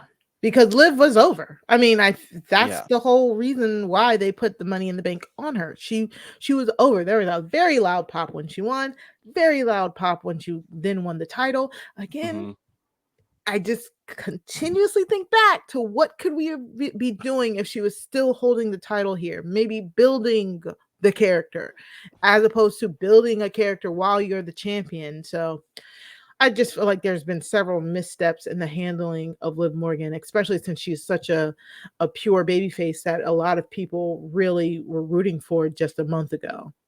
So it's scaring me. It's almost like them fumbling Bayley's call up, like the hugger version of Bayley's call up. It just doesn't bode well sometimes. Like Matt said, Sonia comes out and calls her out, but it leads to the Gauntlet match. The first match we get is Sonia Deville versus Elia. Nothing really to write home from that. Sonia Deville wins that match. Then we get Raquel Rodriguez versus Sonia Deville, and this is the trope of a Gauntlet match. You'll get one or two people win some matches, then you normally get that one person that kind of gets all of the eliminations and may or may not win in the end. So Raquel beats Sonia. She then goes up against Shotzi. Okay. She then goes up against Xia Li. And by that point, that's 1, 2, 3. There's 3 people she's gone against. Right. I think Xia was working her leg at one point. So then Natalya comes out and then continues to work Raquel Rodriguez's leg for the sharpshooter. And this is where we're at, where they're trying to get Raquel Rodriguez over. She did. Yeah. I think she had a slight pop when she came out. I think the crowd reacted to her favorably. The matches themselves, people were not reacting too favorably. During these women's Gauntlet matches, we were getting chants for Ronda, we were getting chants for Liv, we were getting chants for anybody but whoever was in the ring, truly, or just pure silence. It was not a good look for TV, and this took a long time. I think it was 3 segments. Yeah, that's what I was about to say, Rob. What did you think about the Gauntlet match here? It feels like it's not my favorite format. Like, it seems very unfair to the person who gets like the draws the first match. I wasn't really sure why they were ranked. I kind of thought it was going to be Natalya as we got closer to the end. It's like, okay, well, at least Natalya had been in the tag match on SmackDown against Liv Morgan last week, and she sort of felt like that she had like a feud with Liv Morgan, that she kind of did the damage to Ronda Rousey, and Liv Morgan sort of had like stolen valor of like getting the title after Natalya had beaten up Ronda Rousey. But yeah, I felt like that this was not my favorite use of the time on the show. And it goes to show you, because I like gauntlet matches. I truly do. I think one of the better ones was the gauntlet match that Sasha won in order to face, I think, Alexa at SummerSlam. The one that came down to her and Nia, if I remember correctly. Like, gauntlet matches can be very, very compelling. The problem is you have to have compelling people in there. And this women division on SmackDown, unfortunately, has been very much lacking for build up, for anything, for storylines, any of that. And then again, you center it around Raquel Rodriguez, who is not a compelling babyface to me. I want to say at all, but Rob, you did not watch her in NXT. No. What are your feelings towards Raquel Rodriguez? Really, I don't have a lot of feelings about her. I know she's been battling with Ronda Rousey a little bit on the SmackDown episodes. Dominik gave me his scouting report of Raquel Rodriguez. He said that, well, I can tell you she's a powerhouse, and she's one of the tallest women in the business, is what he said. Accurate. Truer words have never been said. Well, I mean, I think the other part of it too, though, in line with just what you mentioned, is we've got in her as this powerhouse, as this overcat, maybe. And I think it's cool, except a gauntlet match works really well when you have an underdog and someone you don't expect to crush, the competition. Shotzi was not going to beat Raquel. Zaya not going to beat Raquel. Maybe Natalya could have done it. But yeah, it didn't. I don't think it served the function that it could have. It's like you bring in an emotional underdog babyface, and then these matches work really well. Like the example you gave with Sasha Mari. Yeah, exactly. And not only that, and when I said, oh, you didn't watch NXT, she was not compelling on NXT either. So, you know what I'm saying? Like, I just wanted to see if there was any pure connection on the main roster. And it just, I don't know if she was just never my cup of tea, but Raquel Rodriguez has never been compelling to me. She doesn't sell as well as I think she's still semi-green. I still think she's kind of green. We saw it in the Money in the Bank match. There was a few hiccups. I just don't, and they have to, if you have to keep telling me she's a powerhouse, like that's her, she's the powerhouse. They said it so many times during this match. I'm like, you're telling me, but I'm not truly seeing it. And I thought this was apt. Somebody on Twitter said Raquel Rodriguez just has this position because Nia Jax decided to act dumb and get fired. And I was like, that kind of sounds a little bit right to me. Maybe, I guess that I don't disagree with that. That's interesting. But the other thing is Raquel, like Rob, as context, Raquel, maybe she debuted in NXT at the start of 2021. Like it was not, she was not there a long time, or maybe it must have been 2020 at some point. Yeah. But like the point being, she debuted, she was with Dakota Kai, who we see with Bayley and Io Sky. And Dakota was sort of the Shawn Michaels to Raquel's Diesel or Kevin Nash, so Raquel just kind of stood there and threw people around, and Dakota was the one on the mic and giving all the personality and the character, and it was amazing. And then they split them up, and that kind of, I mean, Dakota was even let go, so they were way past that at one point. Actually, Dakota was let go, Mari, right after Raquel and Dakota they had the tag team championships together in NXT. Oh, they had the this year in April for like a week. They had the tag team championships. So she's always been in the backup spot as opposed to being in the spotlight, and that is definitely panning out. They've tried it in NXT, but it hasn't really panned out. Yeah, she originally was on NXT. She debuted in like 2016, or she came on in 2016. She was in the Mae Young Classic, I think the second one, I want to say, between 2016 and 2018. And then in 2020, you're right, that's when she 2020. That's when her and Dakota Kai set up their tag team. So two years truly of like being on the spotlight. She's only been on the main roster since April of this year. So it's just yeah, I don't know. It's just not clicking for me. And you know, if that's somebody else's taste, that's fine. But I just think I think she still has a lot of work she can do. And particularly in selling. Like I've said this before, I really like when I like wrestlers who can sell, and you know, that's probably why Sasha Banks is like my favorite wrestler, and one of the reasons why I think Liv Morgan is so good at what she does, because she's so good at selling. Like she looked like she was legitimately hurt at SummerSlam. So I like wrestlers who sell. So when we get wrestlers who don't sell, like Raquel, like Ronda, I just don't like them, and I have a really hard time connecting with them. Yeah. So okay. So Shayna Baszler won. Yeah, I was just about to say. So after before we move on. Yeah, no, yeah, that's what I was gonna say. So after Raquel Rodriguez went through like 4 other people, then Shayna Baszler came out. And I was like, oh yes. I was like, finally, thank you, the savior. Shayna Baszler, again, as somebody who she is an NXT chosen, she is Triple H's. When she was on NXT, she was the women's champion for like over a year or something. She was the first 2-time NXT women's champion. Shayna was booked as an unstoppable monster heel. I hated her. I hated her on NXT because I was supposed to. She blocked all my faves from getting titles. She's one of the reasons why Bianca never touched the NXT title. One of the reasons why Candice LeRae never touched the title. All of that. So and then Shayna came to the main roster. What was that, like 2019 or something like that? And she has just been not utilized as well.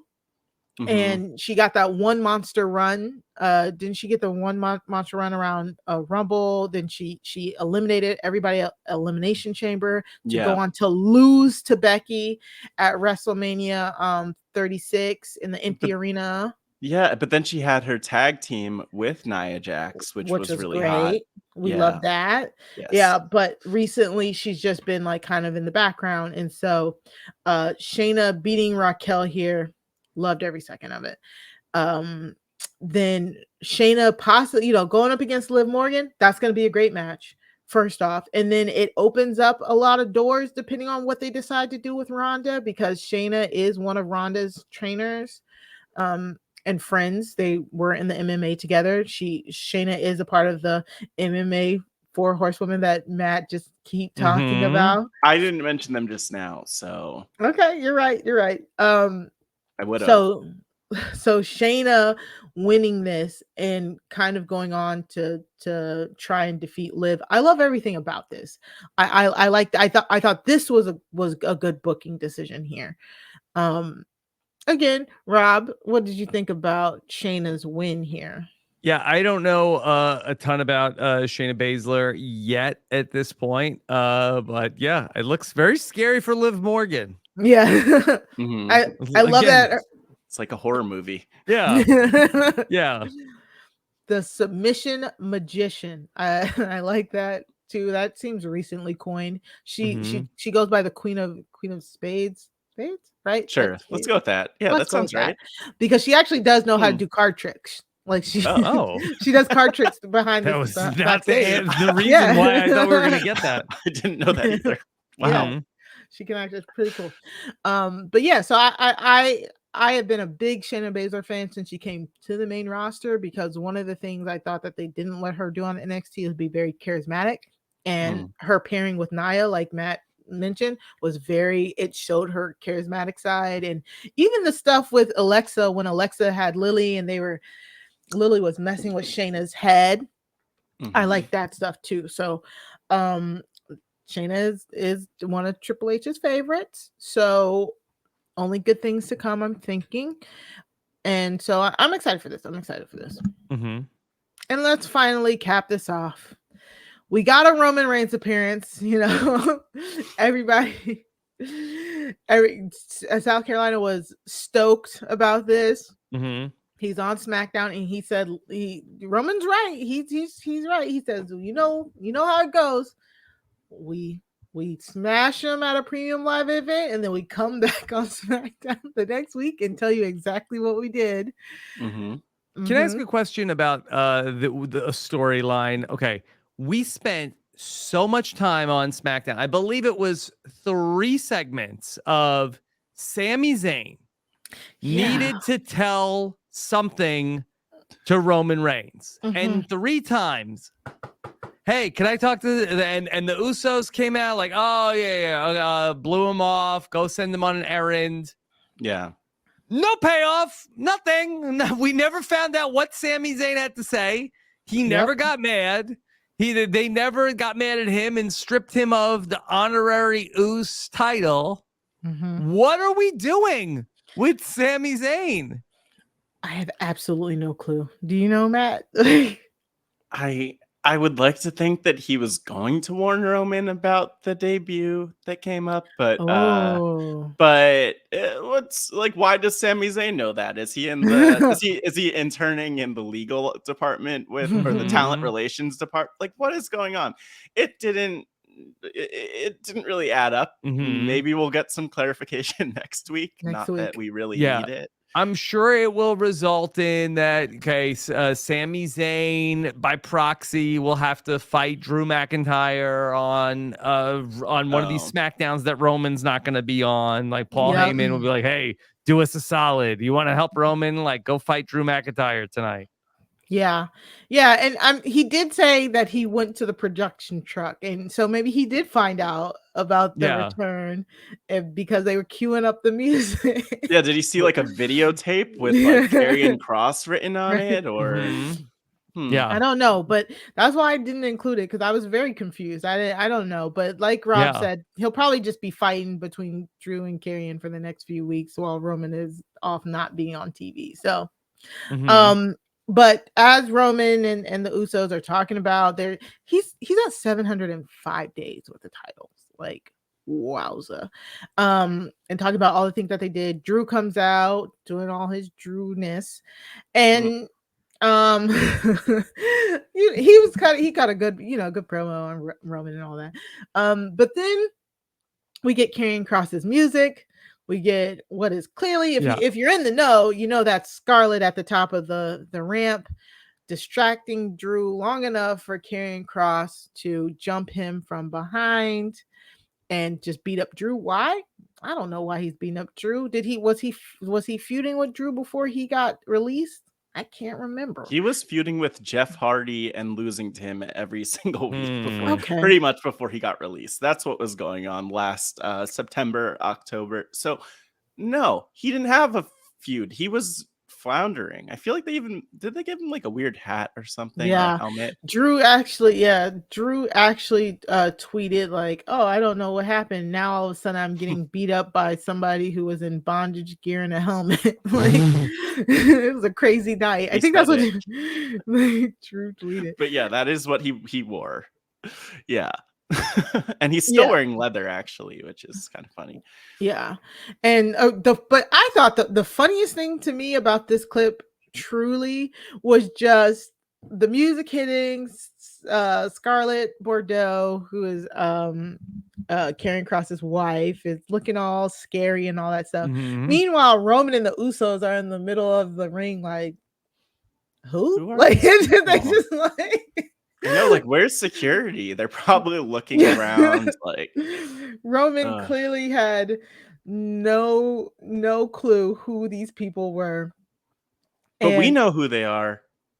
Yeah, and isn't that all that matters? Roman doesn't know who half the roster is, probably in kayfabe. So, before we get the rundown here, Rob, what did you think of all of this here? I was very confused again. The Karrion Kross is somebody also that I'm not familiar with him, not familiar with Scarlett. I'm not sure why he has a beef with Drew McIntyre, other than that we need something for Drew McIntyre to be doing when Roman Reigns isn't on SmackDown for the next couple of weeks. So overall I was just left very confused. Okay. I didn't know why the camera went to black and white while Drew McIntyre was this is like shades of Gold Dust coming to the ring. I don't know why we're going to yeah. Oh yeah. Very confusing. Yeah, I think that was a glitch or something, because normally, and I guess we'll see it in future weeks, but Karrion Kross and Scarlett come out and there's the smoke and the weird black and white effect. So maybe the production truck was a little confused about what to do. But they're like, oh, wait, turn off the filter. Turn off the filter. Yeah, because then they cut to Roman and the Usos in the ring, and that was back in color. Yes. I love that part. Yeah. They were truly like what is happening? Yeah. I was very confused. Okay, great. Yeah, because that's what I wanted to hear, like what your thoughts without even knowing the person. Like even without knowing them, you just kind of like, huh? Yeah. I was like, Dominik, who is this guy? Who is he's like Karrion Kross, Dad. Yeah. Okay. Also, Dominik too. I love that. It's like, look, I fell down a rabbit hole and learned about this guy. Yeah, Karrion Kross is not someone who a lot of people probably looked at him like, who is this person who's attacking? So I thought it was Edge for the first couple of minutes. Or Christian. They look the same, so it could be either of them. I don't know. Yeah, because the last time Karrion Kross was on WWE TV, he did have the bondage gear and the helmet, but he was also bald. That was his biggest thing. He was like a signature bald look. So to see him with hair is kind of weird. It's kind of iffy. But yeah, Karrion Kross was another pet project for Triple H and NXT. The last vestiges of like Triple H's NXT. Like Karrion Kross was the champion. He beat Keith Lee right before, like almost right before the NXT 2.0 happened. And they called Karrion Kross up, and without Scarlett, who was always by his side. Like she adds to she is his character. Like I was without gonna say she her, adds to his package, but I'm like phrasing that. Watch it. He's so boring. Like without Scarlett, there's nothing there. She is his mouthpiece. She's so cool. I do like Scarlett Bordeaux.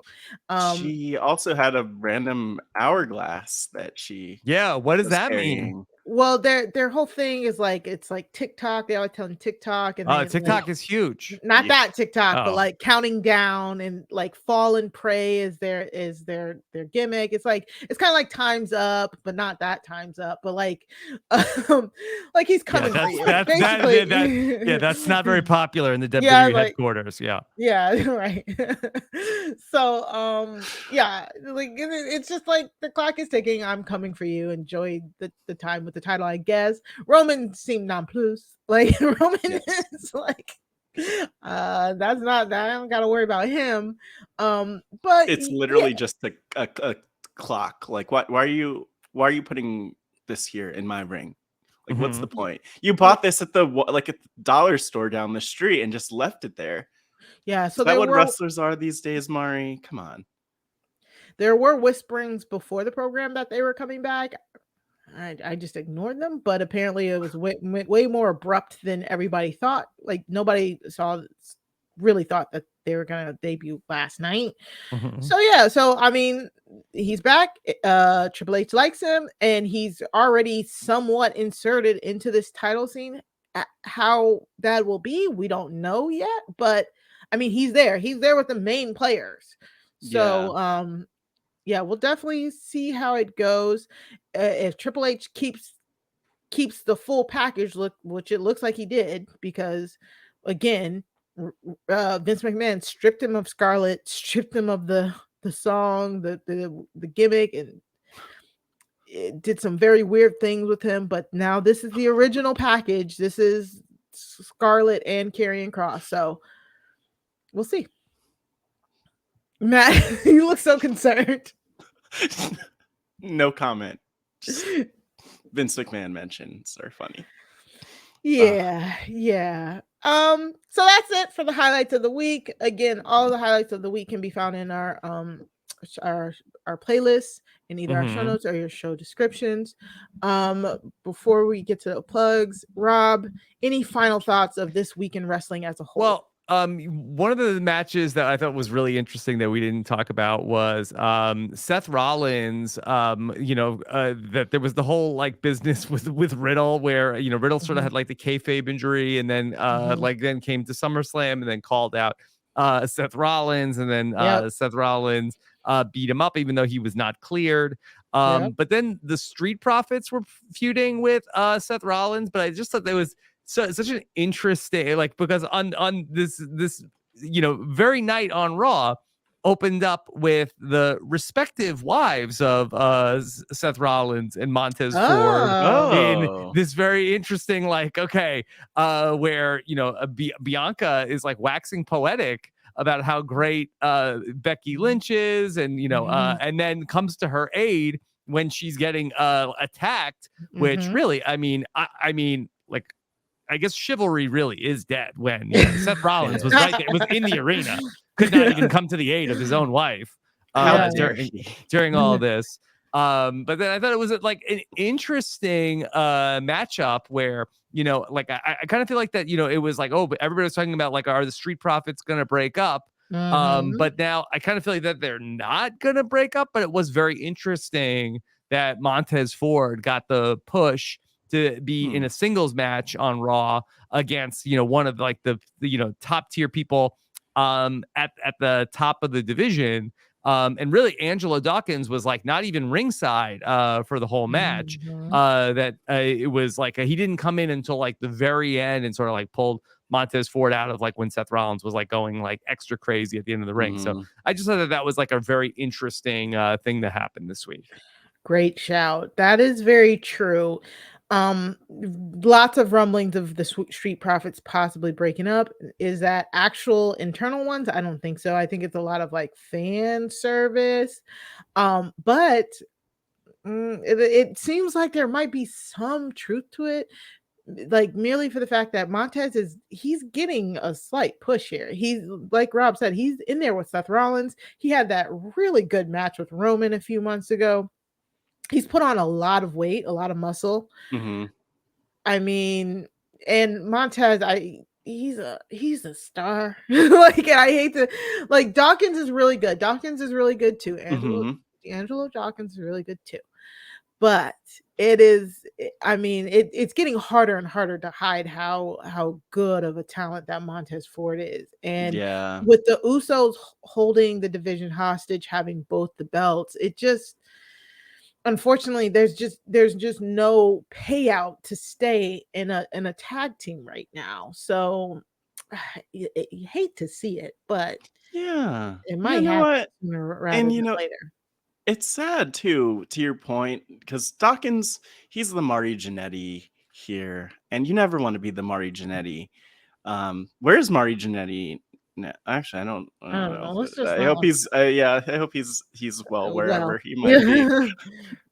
But yeah, I mean, it's a rough position.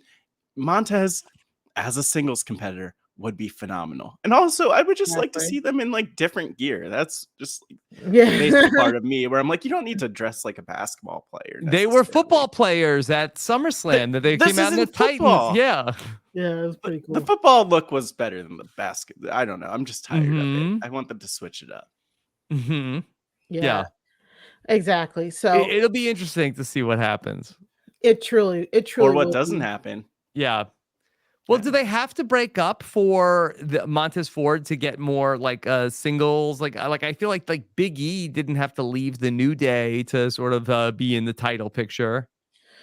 True. That's three. That's three. That's three. Yeah, it's true. And but the New Day also had a lot of sway, and they they insisted that they didn't really need to break up. So I don't know.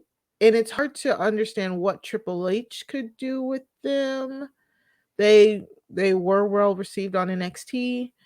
Yeah, so I don't know. I think it's the biggest obstacle or the biggest contributor to them breaking up would be, it wouldn't even be them. It would just literally be that the tag team titles are permanently with the Usos, and the fact that they have fought the Usos so many times and lost, there's just nowhere else to kind of go. I think that's the biggest thing, is just creatively they've run out of options as a tag team, and that could lead to the split more than anything else, really. Yeah. Well, we'll keep you guys updated with when we come back, we'll keep you guys updated. A month. Yeah, if that decides to go anywhere. Rob, we're happy every time we get to have you on here. We truly are. We always thank you for giving us. We're so grateful, Rob. Yes. Thank you, Rob. Well, and I'm so appreciative of the both of you, because I feel like it's a big part of my appreciation of wrestling comes from getting to listen to the two of you talk about it on the show, and you do such a great job. And so I really appreciate everything that you two both do on this show. Thank you. Rob, thank you so much. We'll have to send you some personal podcasts during the break of us just covering. No, just answer my texts if I have any. We've got you. We can do that. Maybe a few voice messages in the middle if anything wild happens. So, but thank you so much for this, and it's cool. Who knows what's going to happen when we come back? Where can the people find you, Rob? Of course, you can check out everything we're doing over at robhasawebsite.com. We got a podcast going on all these different crazy reality shows. And so, of course, if you're just here for the wrestling, you should check out, if you like this, wait until you find out what else we're doing on reality TV. Ooh. Very that. Matt, what's going on? Oh, thanks for asking. Never thought you'd ask. You can find me at Matt Scott GW on the social media. Check out the link in the bio for my plugs and all the other things. But I'll shout out Pod Friends. Each week you could find me on Pod Friends, talking people in this Rob Has Podcast community. In fact, a lot of people who've been guests on the Wrestling RHAPup. So definitely check that out. robhaswebsite.com/podfriendsfeed. Subscribe.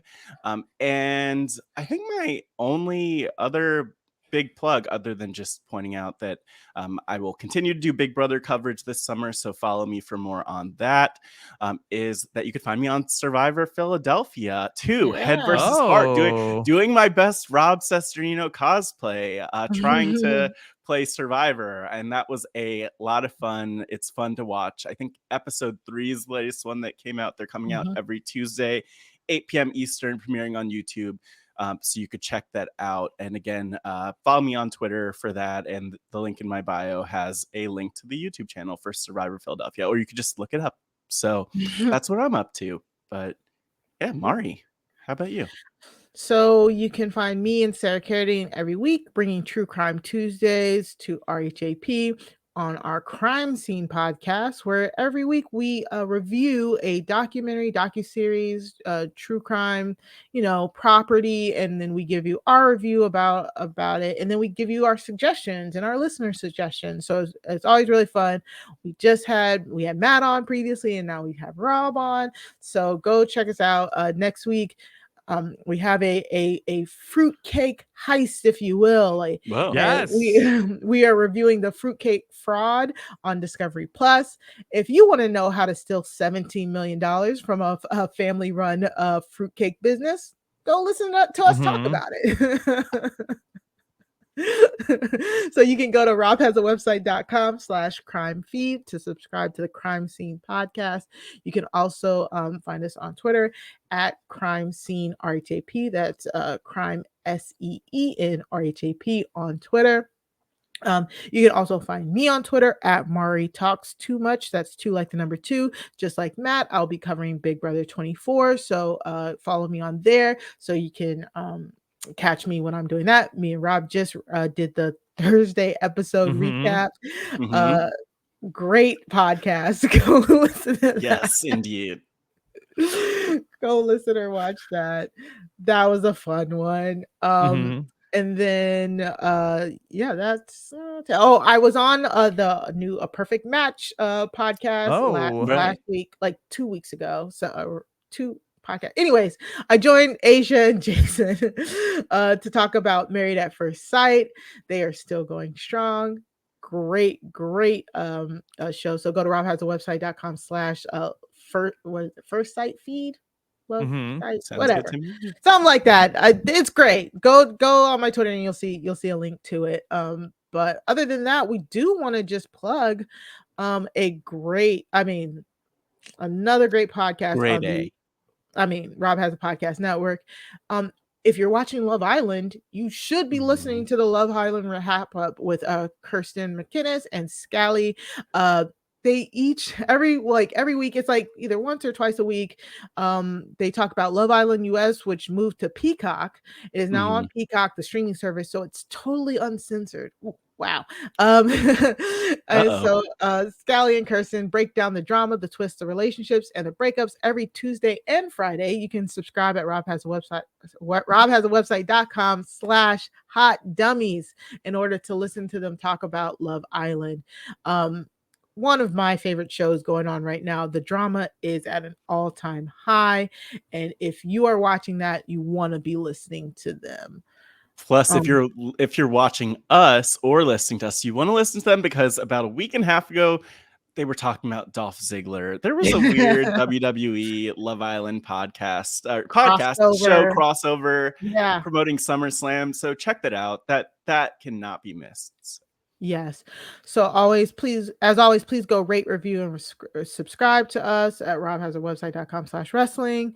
You can send your emails to wrestling@robhasawebsite.com. Tweet us using hashtag Wrestling RHAPup. Go join the Patreon, www.patreon.com/RHAP. So for me, Matt, and Rob, remember, wrestling is for everybody, but not all wrestling is for everyone. Bye.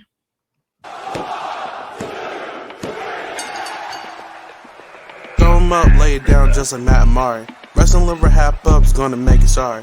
Feeling like The Rock cause I'm driving in Ferraris. And we coming every week and it's feeling like a party. Mula Ric Flair, showing out like Bianca Belair, Best podcast, flush it in the air, Roman Reigns and we win it, don't care, No cap. Throw 'em up, lay it down just like Matt and Mari. Wrestling RHAPup's gonna make you sorry. Feeling like The Rock cause I'm driving in Ferraris. And we coming every week and it's feeling like a party.